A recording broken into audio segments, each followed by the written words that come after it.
Under full employment के situation में। एक बात यहाँ पर ध्यान रखेंगे, बहुत इम्पॉर्टेंट है कि जब अंडर एम्प्लॉयमेंट इक्विलिब्रियम होता है तो इकोनॉमी में न तो वॉलेंट्री अनएम्प्लॉयमेंट और इनवॉलेंट्री अनएम्प्लॉयमेंट दोनों एग्जिस्ट करते हैं। अब दूसरा लेवल है इक्विलिब्रियम का, फुल एम्प्लॉयमेंट इक्विलिब्रियम। इसका मतलब होता है जब इकोनॉमी में रिसोर्सेज फुल्ली यूटिलाइज्ड हैं और तब एग्रीगेट डिमांड और एग्रीगेट सप्लाई इक्वल है, तो उसको फुल एम्प्लॉयमेंट इक्विलिब्रियम कहेंगे।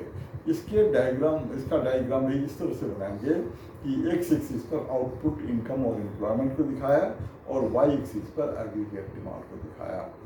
एग्रीगेट सप्लाई का कर्व ओरिजिन से स्टार्ट होगा और 45 डिग्री होगा और एग्रीगेट सप्लाई का कर्व ओरिजिनेट होगा y axis above the origin due to autonomous expenditure, मतलब autonomous consumption and autonomous investment, और ये पॉजिटिव होगा due to direct relationship with income.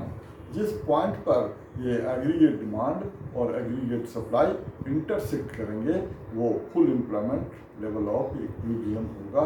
याद रखेंगे कि full employment level of equilibrium में इनवॉलेंट्री अनएम्प्लॉयमेंट नहीं होता है, वॉलेंट्री अनएम्प्लॉयमेंट वहाँ पर भी रहता है।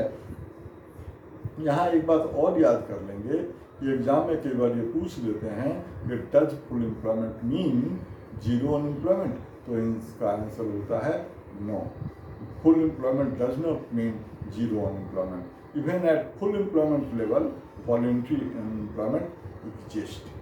अब आते हैं तीसरे लेवल पर ओवर फुल एम्प्लॉयमेंट इक्विलिब्रियम।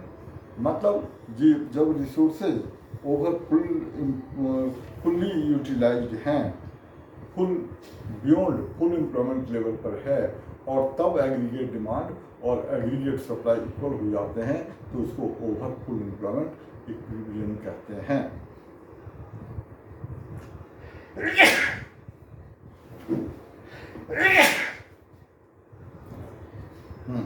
यहाँ पर भी एक्स एक्सिस पर इनकम, आउटपुट और एम्प्लॉयमेंट को दिखाते हैं, वाई एक्सिस पर एग्रीगेट डिमांड को दिखाएंगे।